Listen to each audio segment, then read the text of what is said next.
Good evening, ladies and gentlemen. Welcome to another episode of Live Chat with James, coming to you from the ProPix TV studios in Vancouver, British Columbia. Tonight we're going to discuss several different things, including the recent attacks on Iran by President Trump and the U.S. military. We'll also take a look at whether or not this is a diversion to take attention off of his attacks in Los Angeles against the immigrant community and the protesters that have taken to the streets over the past several weeks. We know that the protests have gone on, whether it is in Los Angeles, Chicago, New York, Detroit, Boston. It doesn't matter where you are in the U.S., you can't seem to get away from the protests of people fighting to ensure that their rights are protected. Both their human rights and their civil rights are at play here when it comes to the ICE raids that have been happening across the nation, but also the attacks on universities. As we talk about that, we'll also take a quick peek at the current status of wildfires throughout Canada. From coast to coast to coast, we are seeing evacuations in many communities as the threat of the wildfires and the devastating damage that they are wreaking on communities throughout the nation. With that said, we'll also take a quick look at the response of the international community when it comes to the recent bombing of Iran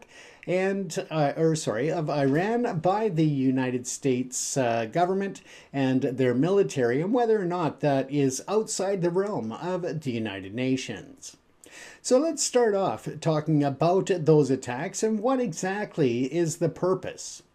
We know that there is a very, very divided opinion whether or not the President of the United States has the ability and the authorization to proceed with these attacks without congressional approval.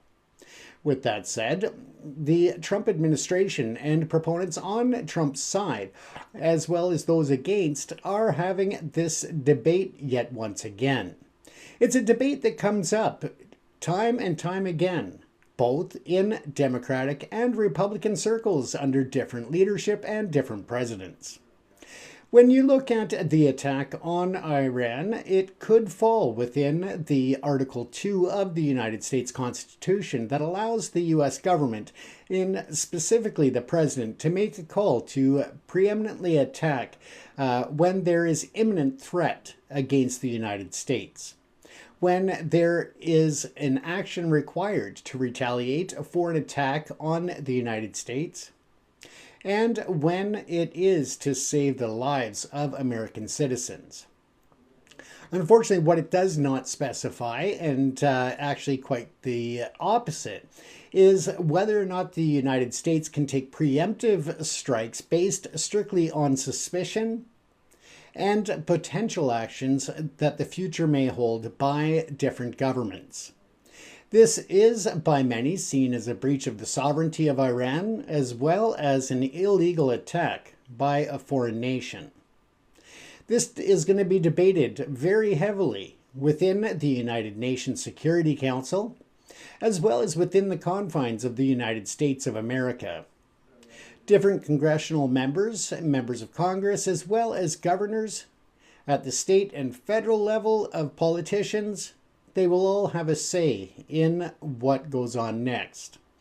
Whether or not that will actually have any impact on the White House and Trump's decisions is yet to be determined, but it most likely will not.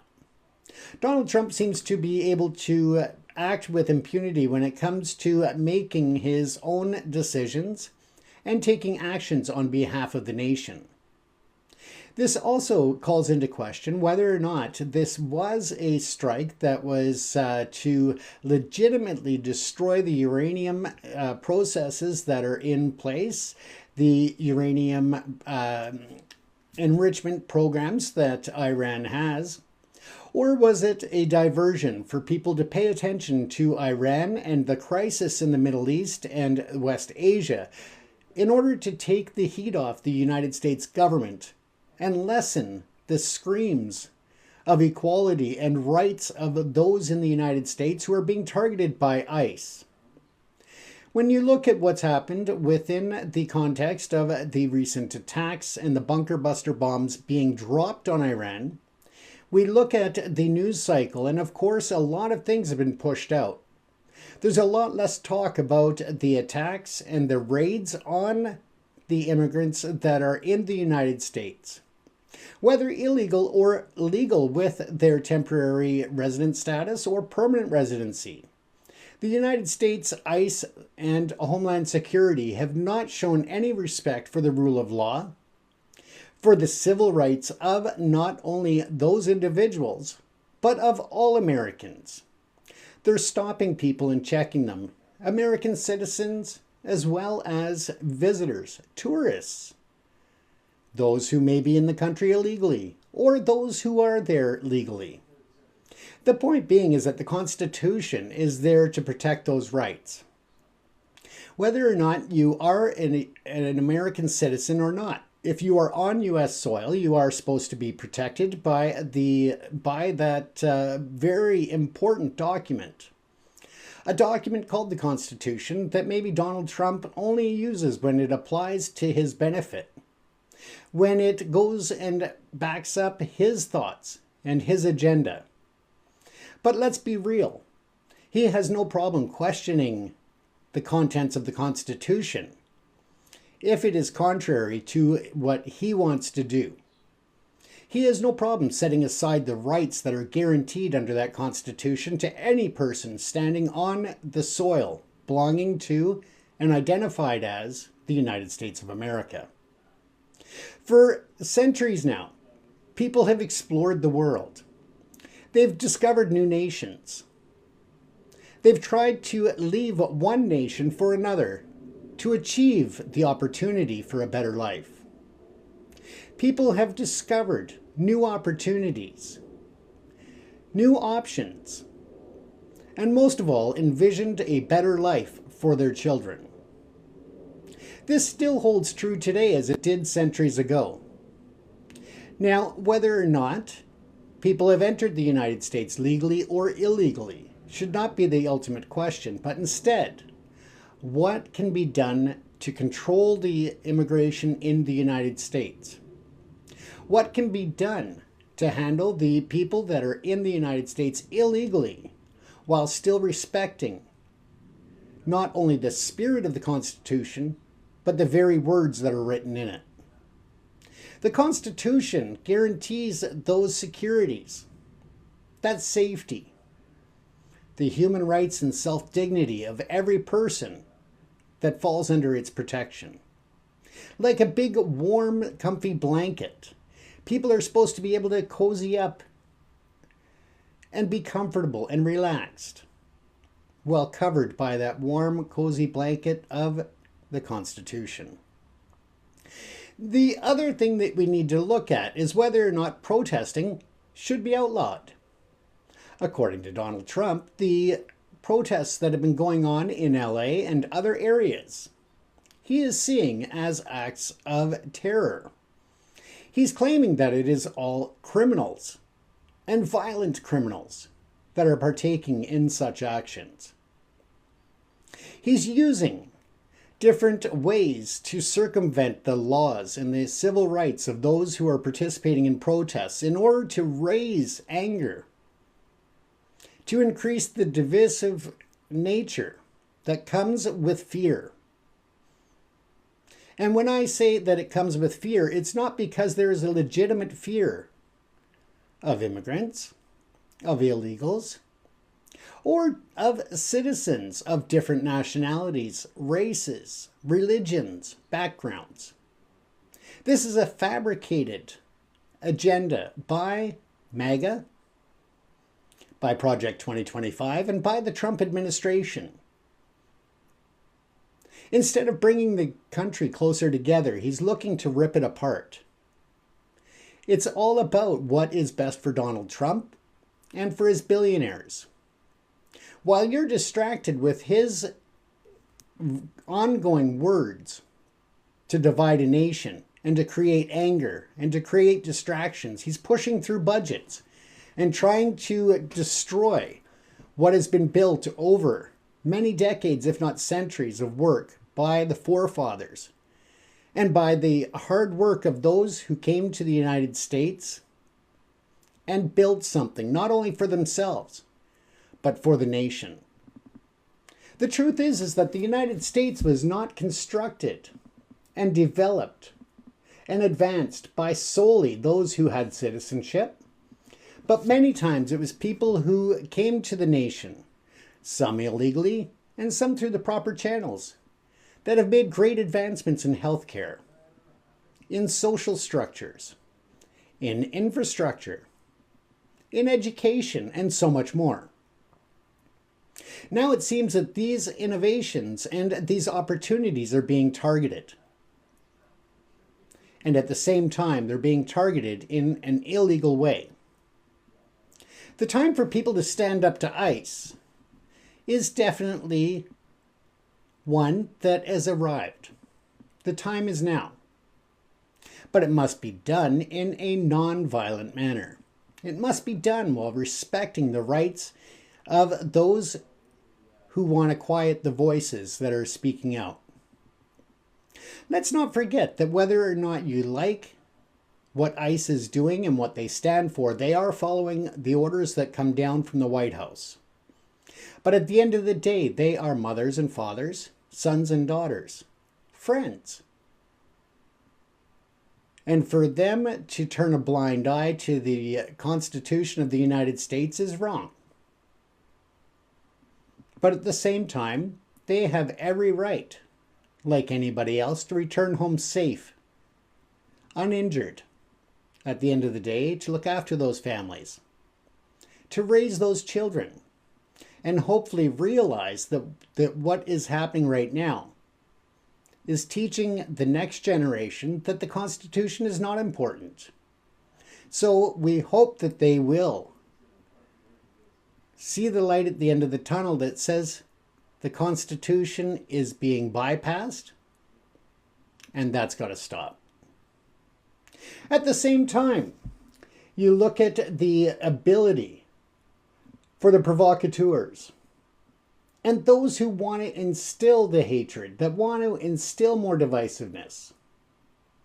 The people that believe that certain races are more superior. Those who want to look down upon and take the rights away from people who may be gay or lesbian, transgendered. At the end of the day, those issues don't make any impact on the lives of those who want to stop it. And instead of using that energy to create hate and false narratives, if these people instead learned about the communities in which they are protesting, if they were to learn more about the Sikh religion, the Muslim religion, Catholicism, about different cultures, whether it's from Ukraine or from South Africa and any other nation around the world, they would start to see that people are not different just because of their beliefs. People are not different because of their lifestyle. They are not different because of gender.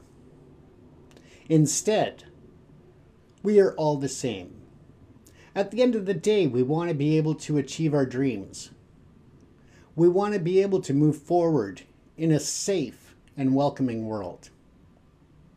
We all have the need as humans to be accepted, to belong, and to feel that our thoughts, our opinions, and our entire being as individuals are respected by others. I can disagree with some of the tenets of different religions, but I can also agree with a lot of tenets of different religions. Not one, I believe, is perfect, just as no individual is perfect. In the protests, you get the provocateurs who want to incite violence, that want to incite riots, that want to incite hatred and anger and volatility. You get those who are not there for that reason, but follow a pack mentality. So when the stupidity breaks out, they follow suit. They join that pack and act out in ways that they would not have done on their own. And for that, we need to hold them accountable. For that, they need to be brought to justice. And that is the provocateurs and those inciting violence or riots or other actions that are contrary to what 99% of the protesters believe. For the majority of protesters are there to protest in peace, to have their voices heard, to share in a common belief that the United States means something, that the Constitution means something, and that every life should mean something. When you start targeting schools because you think that certain protests are illegal, you are stripping away the values and the foundation that built a great nation. You're taking away the voices of the leaders of tomorrow. You're taking away the right and the benefit of disagreeing. In running a world, whether you're the President of the United States of America, the Prime Minister of Japan, or anywhere else, there are conflicts, there are disagreements. There are differences of opinion in how different economies grow, how different nations should be policed, how religion is accepted and encouraged. And for that, the important skill to not only disagree, but to find a negotiated ground in the middle for everyone to be able to live in harmony and peace should be taught. And a part of being able to have that voice in a public forum, whether it's through protest or otherwise, is an important value and step to learning that. Once again, as we see ICE raids happening in workplaces, at Dodger Stadium, at community fairs, or Home Depot parking lots. The right of every individual to a safe and protected life is stripped away. You may say to yourself that it's only the illegals, it's only criminals. But who's deciding? The courts haven't decided that many of these people are criminals. The police haven't even suspected many of these people of crimes. And yet you have a U.S. administration that just claims on a whim, with absolutely no facts, no basis of truth, and no respect for law, that these people are criminals. Some people might argue the point that by entering the United States in itself was a criminal act, and that makes people criminals. But you also have to look that in order to be accused of and convicted of a crime, there has to be an intent. There has to be a nefarious intent. There are exceptions to the laws and the consequences when it comes to the need of necessity. An example of this is if you were lost in the woods. It's very cold, you're going to freeze to death. You're going to starve to death. But you see this abandoned cabin and you break in to get warmth. You don't do any damage. You've just entered. You're using the fireplace, the wood that is there, to keep yourself alive. Now that is an exception to a law. Chances are that no court in the nation under the preservation of life would convict or even proceed with any type of action against you. This is no different in many ways. For people that stay in some countries are facing that very choice. America is like that cabin that's out there in the middle of nowhere. In the fact that people's lives are at risk, Their human rights are at risk. They could be at risk of torture, of rape, of violent discrimination. And they see America as that beacon of hope, of that cabin in the woods where they can find warmth, where they can continue to live without the pain of the freezing night air biting away at their skin, at their limbs. Instead, they have found a safe place. Yes, they might have gotten in illegally, but does that mean that they are bad? Does it mean that they are there to do harm? Does it mean that they are going to take away all of the things that Americans hold dear? I would say no. They are there because they want a better life. And in creating that better life, they want to have a better community. They want to be a part of it. They want to be accepted. And they want to help build something great. A better life for their children, for future generations, and for those around them at the current day. They aren't there to harm. They aren't there to take away what you have.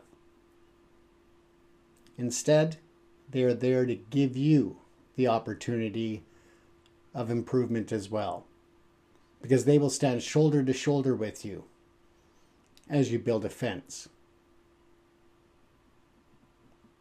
as you try to build up a community, as you build roads to improve the infrastructure, as you try to educate your family on the differences of people.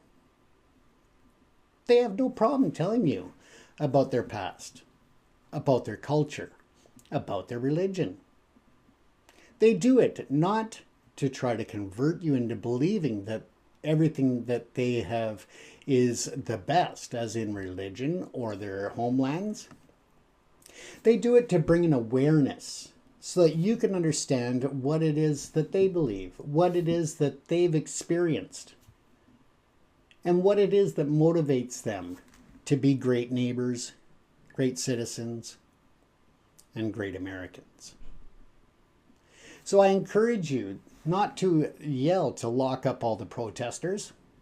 Instead, to make sure that law enforcement is there to keep the peace and to draw out the provocateurs, those who are acting against the best interests of the United States of America or whatever country you live in. We see it here in Canada. We see it in the United Kingdom. We see it in parts of Europe. We see it around the world. The difference between the right to protest and when governments strip their citizens of that right. I don't know what world you want to live in, but for me, I believe in freedom. And if you do too, I encourage you to really give deep thought and consideration as to how you support or don't the current administration in the United States of America. Because no matter where you are in the world, you have a voice. You have the ability to log on to the internet and send a well thought out, respectful letter that condemns current actions by the United States of America or by your own government, whether it's in your local community, in your region, or in your nation. You have a voice. And for those countries that don't respect the rights of people to have a voice, that is something that the United States and the Western world has worked so hard to protect and to come away from, to be able to ensure that people have the dignity and the opportunities before them. So to punish the universities such as Harvard for protecting their students, that shouldn't be treated as a criminal activity. Instead, it should be respected, it should be honored, it should be cheered, it should be applauded. Because what they are teaching is not only do you stand up for what's right, but you also teach to stand up for what is right for others. to protect others when you see an injustice being enacted by the government or anyone else. For all too long, people stand by and watch criminality happen around them. They don't want to get involved. They don't want to have their voice heard. They don't want to take a stand because they are fearful of the ramifications. And that is exactly what Donald Trump and his administration are hoping for, is to create a whole environment in a country of fear, to stop the descent of voices that go against his policies, that go against his breaches of historical laws and processes. So don't lose that freedom. Don't lose the right to have your voice heard. And most of all, don't allow a government, whether it's the US or otherwise, to keep trying to divert attention from their own weaknesses by preying and exploiting the weaknesses of others, by bombing areas without congressional approval, without UN consultation. Because let's face it, there was no imminent threat that could not have held off long enough to discuss it with Congress or with the UN. There might have been a threat down the road. But we don't arrest people and put them in jail or punish them for potential crimes that they might or might not commit in the future.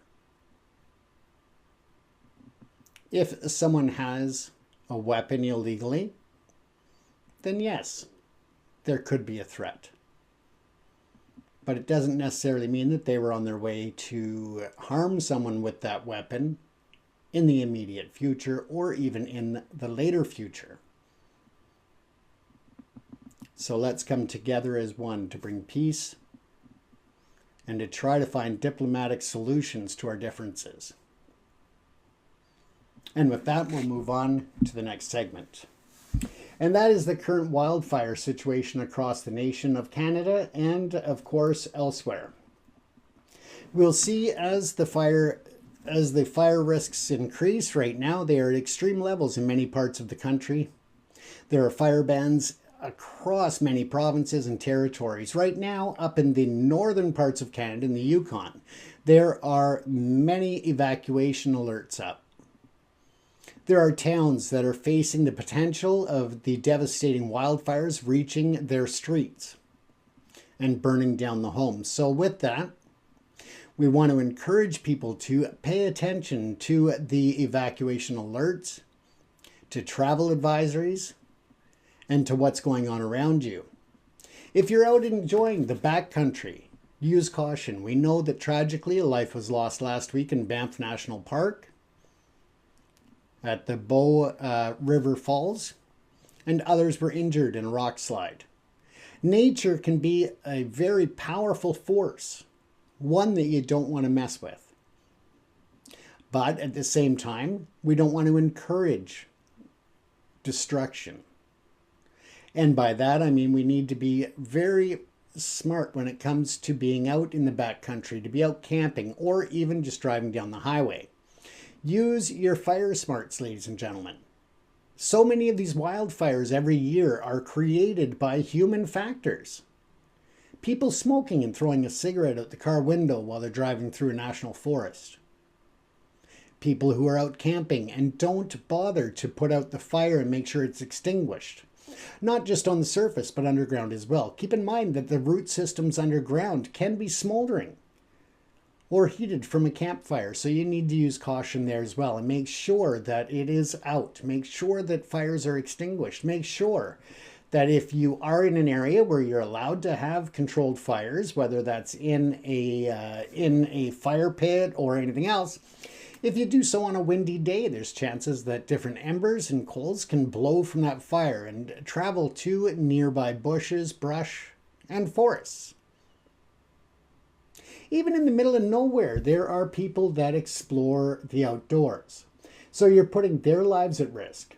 But not to mention the millions of creatures that live within the wilderness, away from the city lights, away from the hustle and bustle of the suburbs. So again, be smart about wildfires. Prevent them. If you see a fire, no matter how small, report it. Because you can't rely that other people have seen that fire burning on a mountainside and it's small, so you just assume somebody else will report it if it gets bigger or that it's already been reported. By taking action immediately, you can make the difference between a fire that is extinguished within hours or one that gets out of control and rages for days, destroying everything in its path. So once again, be careful out there. Be aware of the fire alerts. Be aware of evacuation alerts. And again, if you are taking a road trip, ensure that you pack extra bottles of water, extra food and snacks, and a blanket or two in your vehicle. When you leave your house and heading out on that exciting journey, you don't know what's going to happen within 12 hours, within 24 hours, within 48 hours. You could hit road closures and be stuck on the side of the road for even a day. So you want to make sure that you're prepared for that. Another tip is to make sure that you never let your fuel tank get under half when at all possible when you're on a road trip, because there could be instances where the next gas station may be out of service. There could be a fire. There could be, a power outage. The pumps don't work. So you want to make sure that you're prepared for any of those potential risks that are out there. But most of all, you want to be prepared for emergencies. And when they close the roads, don't be one of those people that tries to get around the closures by going around the barriers that are set up. You're only putting your life and the risk of those first responders at risk.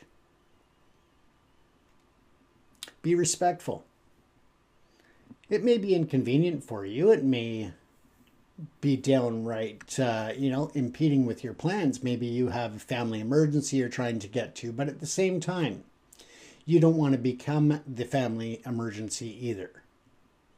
So try to be patient and respectful with the first responders that are trying to control and keep people safe and allow the firefighters to do their jobs. Our thoughts are with all of those people who are on evacuation alert, from the Yukon to the Maritimes, across the prairies, and in the Rockies. No matter where you are in the northern regions of the country to the most southern points at the U.S. border, our thoughts are with you. If you are under evacuation alert, again, please make sure that you pay attention to the breaking news, any updates and changes in your community. The wildfires can travel at very rapid paces. Just a shift in wind can change one fire's whole behavior. And of course, its pattern and its path. So be safe out there, folks. With that said, of course, we also wanted to touch briefly on the response of the international community when it comes to the bunker buster bombs being dropped on Iran. And from that point of view, more so about how the response of the International Atomic Energy Association is responding.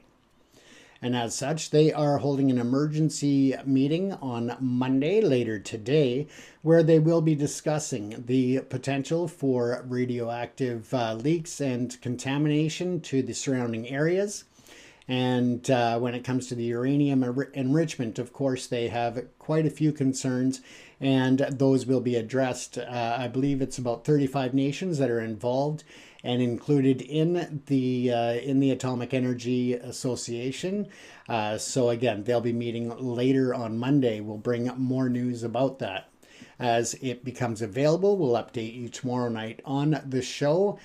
Some people are seeing this early in the morning. Some people are seeing it late at night as we start the show at, about 11:45 p.m. each night, between 11:45 p.m. Pacific Standard Time and 12:15 a.m. again, Pacific Standard Time. So join us on TikTok Live at those times. And we're happy to have you as a part of the show where you can add your live comments and add to the discussion and join the conversation. Once again, I am James Cousineau coming to you from ProPix TV in Vancouver, British Columbia. If you have topic ideas or subjects that you would like us to cover, by all means, leave your comments in the comment section, even if you're watching a rebroadcast on YouTube or other platforms, because we do pay attention to all of the comments that are made. Once again, thank you for tuning in. Thank you for watching. I'm James Kuzno at ProPix TV in Vancouver, British Columbia.